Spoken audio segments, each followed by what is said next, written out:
आज हम सी प्रोग्रामिंग में ऑपरेटर्स हमारे पास कितने टाइप के होते हैं वो देखेंगे, क्या क्या उन ऑपरेटर्स का यूज है।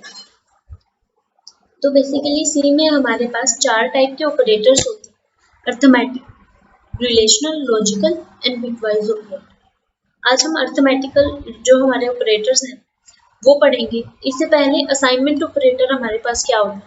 असाइनमेंट ऑपरेटर जो हमारा इक्वल टू का सिंबल है, इसी को हम असाइनमेंट ऑपरेटर बोलते हैं, जिसके थ्रू हम किसी वेरिएबल को कोई वैल्यू या कोई एक्सप्रेशन इवैल्यूएट करके उसकी वैल्यू किसी वेरिएबल को असाइन करो। तो सी में मल्टीपल असाइनमेंट्स भी अलाउड है और कंपाउंड असाइनमेंट्स भी। इसी को हम रन भी करके देखेंगे।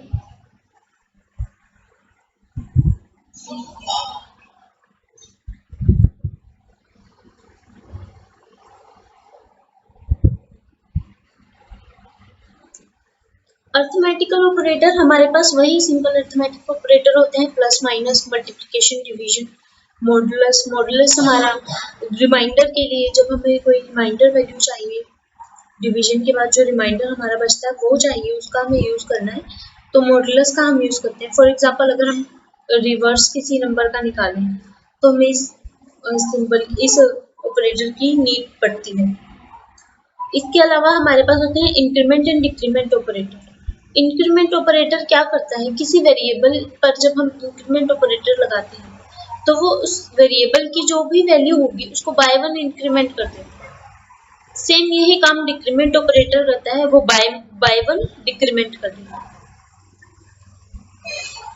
इसी को हम कोड में रन करके देखेंगे। यहाँ मैंने क्या किया है, मैंने 2 हेडर फाइल्स इंक्लूड की हैं। फर्स्ट मेरी है studio.h, सेकेंड है conio.h। दोनों की फुल फॉर्म मैंने बहुत बार बताई है। studio.h की फुल फॉर्म है standard input output header file, conio की है console input output header file.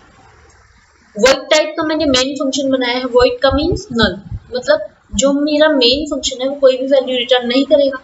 Integer type के मैंने 3 वेरिएबल लिए हैं, a, b and c। Because तीनों ही वेरिएबल इंटीजर टाइप के हैं तो स्कैनफ में रीड जब मैं कर रही हूँ तो मैंने फॉर्मेट स्पेसिफायर यहाँ पर %d इंटीजर टाइप वैल्यू के लिए मिलते हैं। जब हम इंटीजर टाइप को स्कैन कर रहे हैं तो हम फॉर्मेट स्पेसिफायर लिखेंगे %d। अगर कैरेक्टर होता तो लिखते %c, और अगर हमारे पास स्ट्रिंग होती तो लिखते %s। तो यही ऑपरेटर्स हम यहाँ पर रन करेंगे। फॉर एग्जाम्पल एडिशन के लिए हम यूज करेंगे प्लस का सिंबल। तो इसको करके ही देख लेते हैं।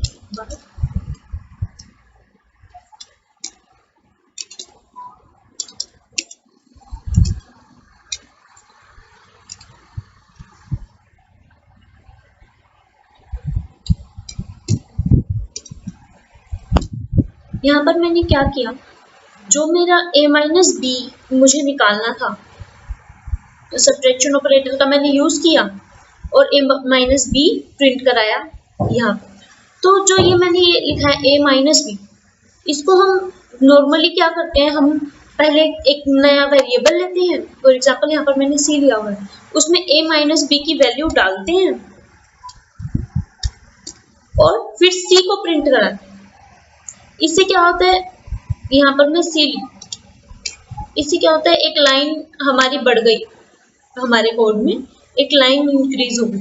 तो इसके बजाय मैं यहाँ पर सिंपली a-b भी लिख सकती हूँ। दोनों की आउटपुट सेम आएगी, बस फर्क कहाँ आएगा, जो मेरा लाइन ऑफ कोड हो गया वो थोड़ा छोटा होगा और एक वेरिएबल की नीड भी मुझे कम है। तो सब्ट्रैक्शन के लिए मेरे पास ये सेम, एडिशन के लिए मैं कर सकती हूँ।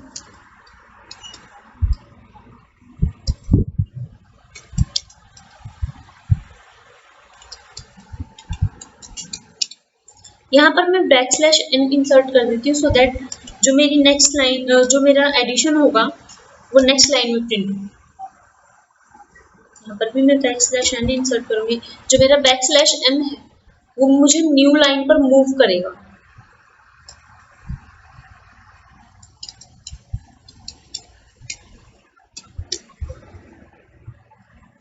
Same multiplication,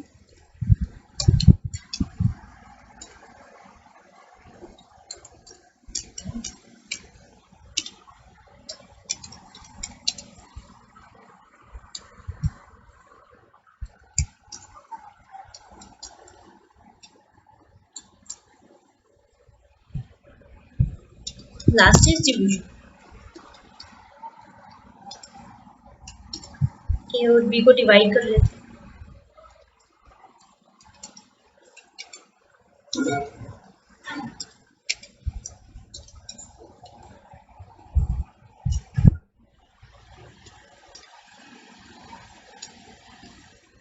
and then save.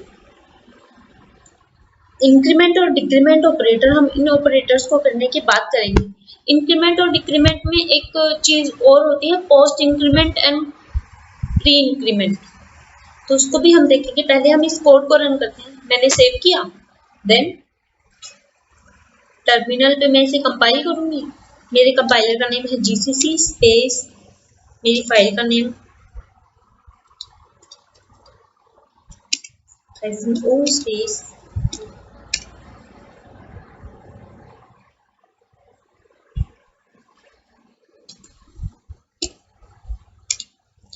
A B और सी की वैल्यू मैं एंटर करूंगी।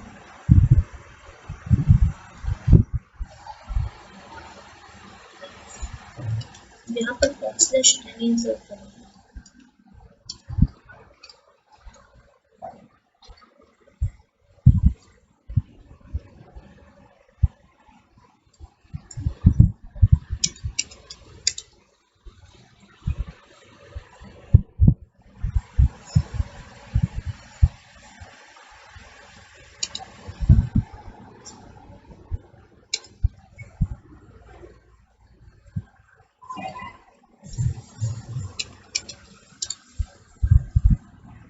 आउटपुट में मुझे a minus B, a plus B plus C, a into B into C और a डिवाइडेड बाई बी मिली। सो जो मेरा कोड था उसने सेम वर्क किया। जैसे कि अगर मैं जो है एक और वेरिएबल लेती, उसमें इन सब एक्सप्रेशन को कैलकुलेट करके उस वेरिएबल में डालती, फिर उस वेरिएबल की वैल्यू को मैं प्रिंट करा। इसके बजाय मैंने क्या किया, मैंने यहीं पर कॉमा डाल के यहीं पर एक्सप्रेशन लिख दिया और मेरे पास वैल्यू प्रिंट होके आ गई। इससे क्या हुआ, मेरा कोड छोटा हो गया थोड़ा और मुझे वेरिएबल्स की भी नीड कम पड़ी। तो ये थे हमारे अरिथमेटिकल ऑपरेटर। इसमें लास्ट जो दो बचे हैं, इंक्रीमेंट एंड डिक्रीमेंट ऑपरेटर, वो क्या करते हैं, जो मेरा एक वेरिएबल सपोज यहाँ पर a है, जैसे कि अगर मैं इसे यूजर से ना इनपुट करूं, a की वैल्यू मैंने 2 दे दी। अगर मैं यहाँ लिखूं a plus plus semicolon, then मैं a की वैल्यू प्रिंट करा दूं।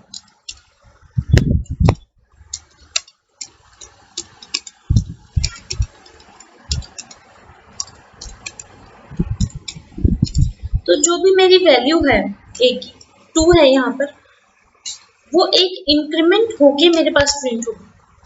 इसको मैंने सेव किया, then compile and then run.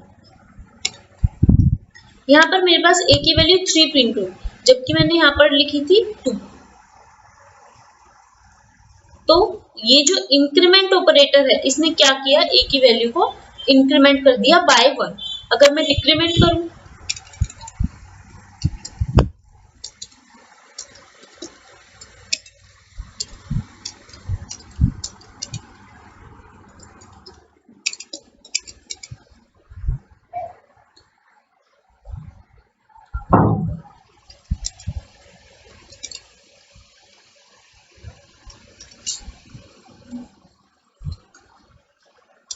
ये क्या करेगा, a की वैल्यू को 1 बाय 1 डिक्रीमेंट कर देगा और मेरे पास 2 प्रिंट होके आएगा।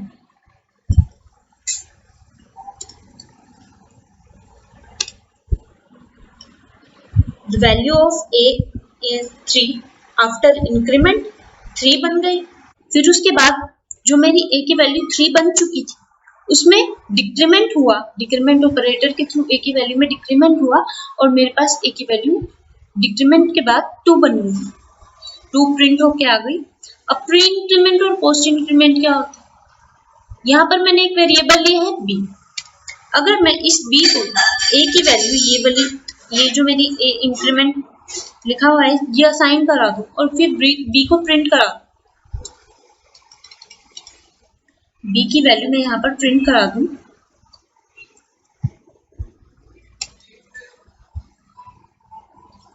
तो जो मेरा बी वेरिएबल है उसकी वैल्यू 2 प्रिंट होगी। 2 क्यों प्रिंट होगी? यहाँ पर तो इंक्रीमेंट ऑपरेटर लगा है, तो ये जो ए के बाद इंक्रीमेंट ऑपरेटर लगा है इसका मतलब है पोस्ट इंक्रीमेंट। दैट मीन्स जो मेरा बी वेरिएबल है उसमें पहले ए की वैल्यू असाइन हुई, उसके बाद इंक्रीमेंट हुआ। इसको रन करके देखेंगे। कंपाइल किया, देन रन। सॉरी मैंने सेव नहीं किया।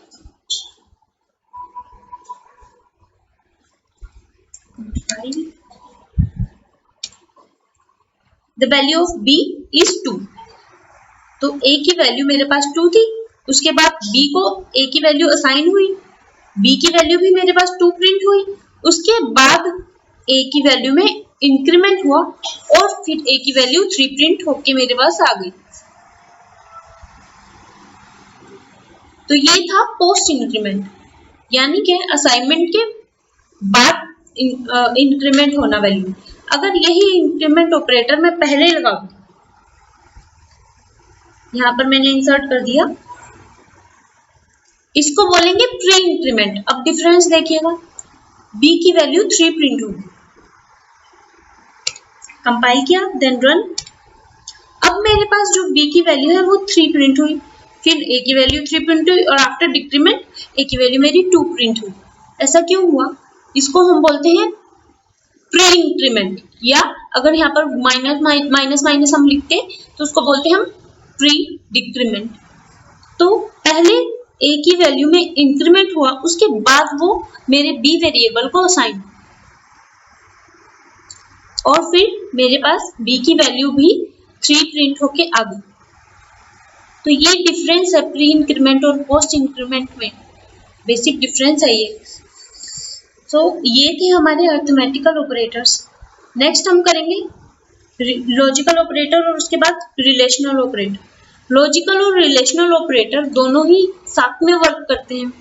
इससे पहले आपको इफ स्टेटमेंट का हम यूज करेंगे। आप इफ वाली जो इफ स्टेटमेंट वाली वीडियो है वो देख लेंगे, सो दैट नेक्स्ट वीडियो में आपको इजी हो ये ऑपरेटर समझना। सबसे लास्ट हमारे होंगे बिटवाइज ऑपरेटर। बिटवाइज ऑपरेटर्स हम कब यूज करते हैं? जब हम एक्चुअल बिट्स पे काम करते हैं तब हम बिटवाइज ऑपरेटर्स का यूज करते हैं। So make sure to subscribe the channel. Thank you.